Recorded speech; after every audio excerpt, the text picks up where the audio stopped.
Okay, that's great. Well, there's a flip side to this whole entire immigration debate, and so that's why I want to have my brother-in-law, Dave, who is currently residing in Australia. I wanted him to come on and talk a little bit about what he's gone through in the last 4 years, just trying to get a renewed green card for my sister-in-law. And Dave, I want to thank you so much for joining us. In Australia, I think it's Monday there. Is that right?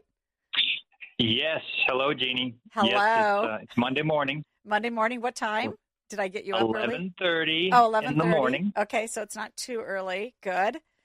Well, here's the good news. I sat next to Riley Gaines last night at this Concerned Parents Gala, and you know what? I knew that her husband had a hard time getting his green card, so I asked her about it. And she said, we got married in 2022, and he didn't get his green card until I mentioned something to President Trump that they were delaying everything, all of his paperwork, because he wouldn't take the COVID shot. And so Trump immediately made the policy saying you don't have to take that vaccine to get a green card. And so all of a sudden he got a green card. But even before that, I mean, the process was taking him 3 years. You're on your 4th year.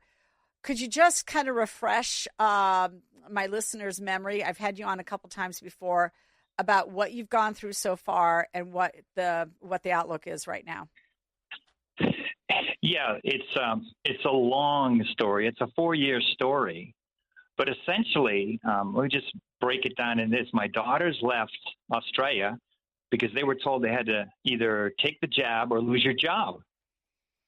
So I told them, I said, you girls have choices. You have U.S. passports. You can leave. So a month later, they were gone. They were on the ground in Florida and living in our home. There was a little delay before living in our home, but essentially you get the idea. They're in our home in Florida, and we told them, Marietta and I said, hey, just wait. We'll be there. I'll get Mom's green card renewed, and we'll see you in a little while. Well, that was 4 years ago. It'll be 4 years in February. This month was 4 years ago. So it took a year before we even got word back that we were, I don't know what the phrase is, but the United States, USCIS, whatever that stands for, immigrations, said you've been accepted. Well, then they handed us over to another agency, the National Visa Center. I'm forgetting some of this stuff because it's been so long. And then it took another year of processing with them. We had to get background checks from all the countries that Marietta had been in. So if somebody meets somebody and gets married to them overseas, and they probably can get this done quickly. But Marietta and I, we lived in Mexico, we lived in England. We had all these in the Philippines. We had all these things that we had to get. So it was a long process. So that took another year. Then we finally got the interview in Sydney, Australia for the green card. And Marietta took the medical exam, which she passed in flying colors. And they said, oh, and by the way, you got to get this laundry list of vaccines to include the COVID vaccines. And you have to take them all. You have to take everything. And Marietta said, well, I'm not taking those. I'm not taking any of those vaccines. But here's the crazy thing. There's it's just backing up a step. It's all bureaucracy. Yeah. Because Marietta was living with us for all these years that we've been in Australia as a family, I was working for a U.S. company with a top secret clearance, completely vetted the whole bit. And my daughters didn't have to take any vaccine, just come right home. I didn't have to take any vaccines, but my wife, because her green card expired, has to take this laundry list of vaccines. So can someone please explain to me what the health reason is for making her take all the vaccines, but not us?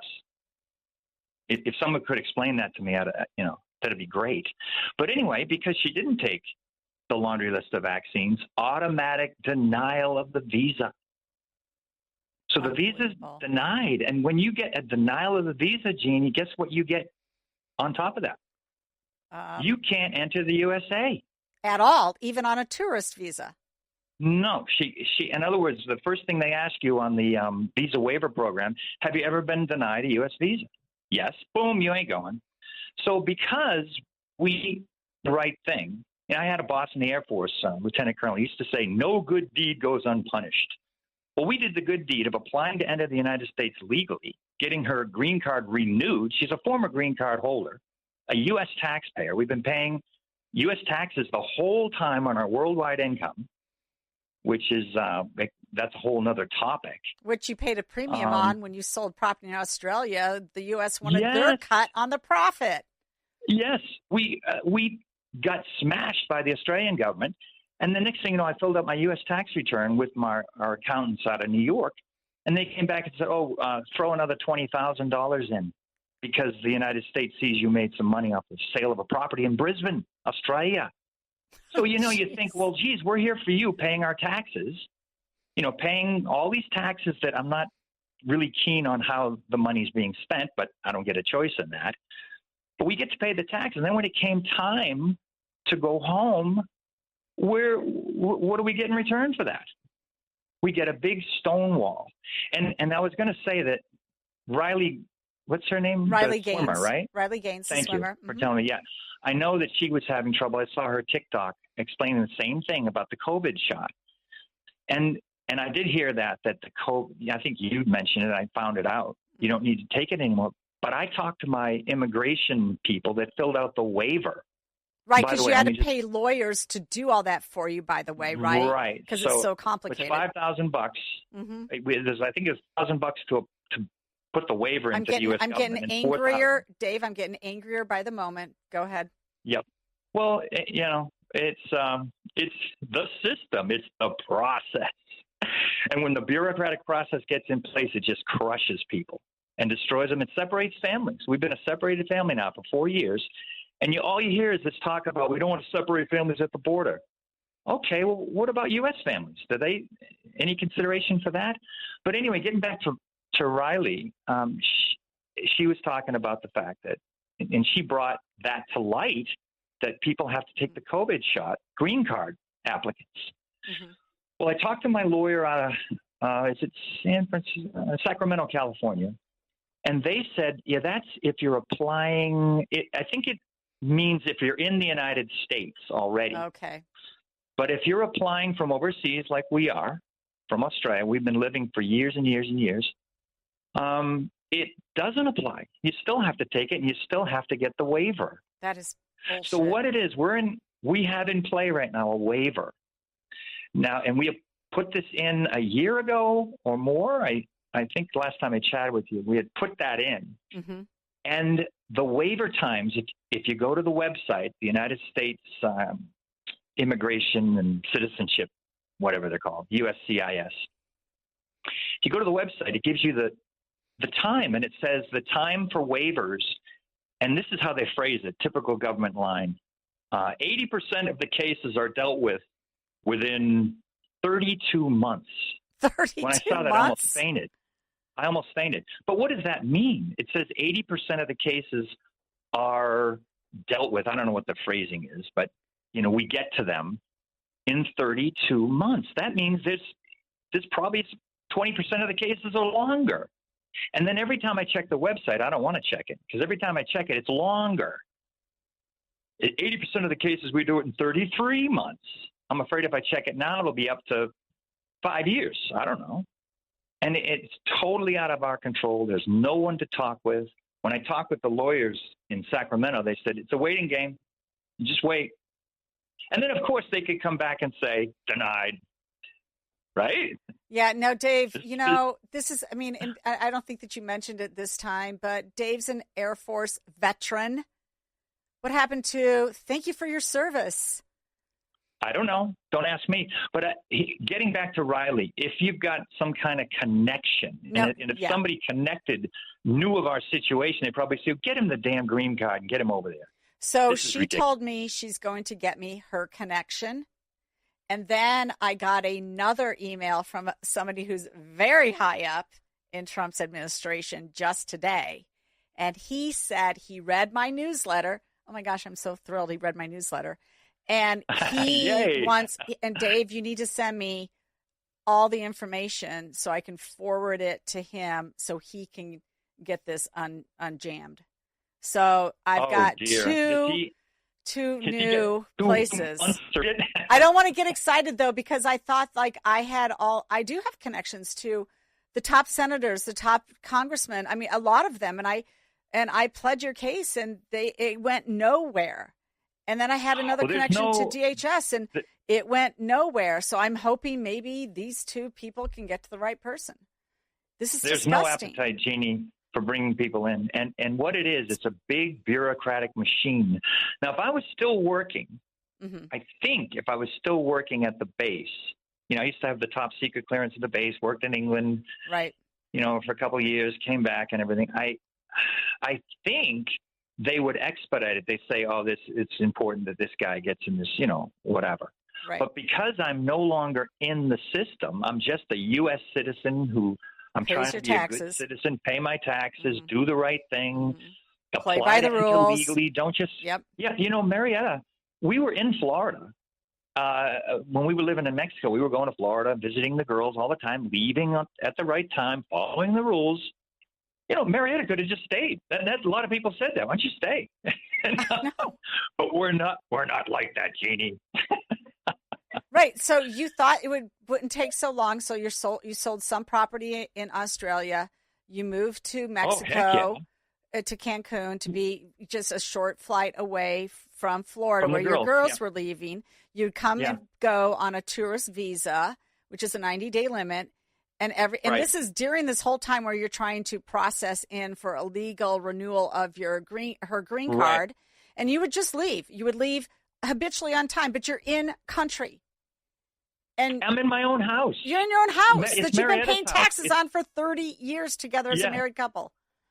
We're in our own house in Florida. It's Marietta's house too, by the way. Yes, of course. Yes. So she pays U.S. tax. She pays U.S. property tax. And she has since 1990 when we got married. And we have 2 U.S. children born in Dayton, Ohio. And yet here we are being completely crushed and ground up by the meat grinder known as the legal immigration. I don't know. Maybe you can come up with a better description than that. I just thought, all these people ballyhooing about folks, criminal illegals that are getting picked off the street, that are rapists, murderers, assaulters, domestic violence. They steal, whatever. They steal identities, you name it. And people are out there protesting on their behalf. And then everybody else is like, oh, well, okay about the criminal illegals, but we don't want, the other illegals that are here. It's okay. Just let them stay. They just only crossed the border illegally. They came in unvetted, no criminal background check, no health check, no ability to pay for themselves, and then they won't let you in. I mean, this is so maddening. You said it better than I could. So maddening. And it sounds better when you say it. Well, it's true. That's exactly it in a nutshell. And it frustrates me when I watch what's going on over there, and I think, my goodness, if you do the good deed, apply to enter legally, you flunk the IQ test. Right? Yes. That's where you went wrong, Dave. What'd you apply legally for? Just come on over. It's crazy. It's the bureaucratic meat grinder, the process rules. It's just the process, and more process. Well, you saw my video, right? That I did. It's really good. Yeah. Dave's got a Substack. Dave, what's your Substack title? It's daveives.substack.com. That one's complicated. daveives.substack.com. I'm making a YouTube channel too called a new one called Dave Stories. Okay. And the very first video is that one. All right. Well, you have a video. I did watch it, and then for whatever reason, it wouldn't come back up again. It said private only. So maybe you can unlock that. That's because I changed it from that Ives Guy channel over to Dave's Stories. So if you go to Dave's Stories, it's public. Okay. All right. Well, very good. Well, Dave, thanks so much for your suffering. Well, we're all suffering through this, and I'm angry as hell. And this is the first thing on my list to do, is to connect with, I can't say his name because that would not be right, this very, very high up guy, connect with him on your topic, and then connect with Riley Gaines to see if she can help here too, because this is just it's the height of unfairness, and I'm not going to take it. Yeah. If you can pull this one, I'm taking you to Starbucks and you get any coffee you want, gal. Wow. Anyone you want on me. Okay. How about Starbucks in like Hawaii? Oh, yeah. Okay. But we can't. We have to get a green card first. Otherwise, I can't go. I mean, I can go, but it's funny. Yeah. Because, people say that I can travel, but come on, really? I'm gonna travel to the USA and leave Marietta here and show pictures of the family. I'm not doing that. Yeah. It's cruel. That's just ridiculous that she's not allowed to go. And what is the crime? What's the crime that's been done here? Nothing. There's no crime. It's so unfair. And they're so cruel. And I wouldn't believe it. I would not believe sucks. this unless I was in the situation. Right. That's why it's unbelievable. It's not a believable story. No, it's not in any way. This it doesn't make sense believable to anybody. So I can understand why people might be listening in, going, "Nah, that ain't true." It's all true. But I lived it. Yeah, well, you're still living it. You documented it. We've documented it here on The Real Story. And Dave, I got to take a break. I want to thank you so much for calling in from Australia. Thank you for having me on your last show. Yeah, my last show. And congratulations. And you let me know what information you want. I don't want to dump the whole load. Just what do you need? I'll forward you the email, and then you can from this guy, and you can tell me what you think he's inferring. I can't decide either. So we'll take it from there. Okay. All right. Thanks so much. Bye, Jeannie. All right. That's my brother-in-law, Dave, and this is The Real Story, and we'll be right back with more information. The Real Story with Jeannie Ives continues on AM 560. The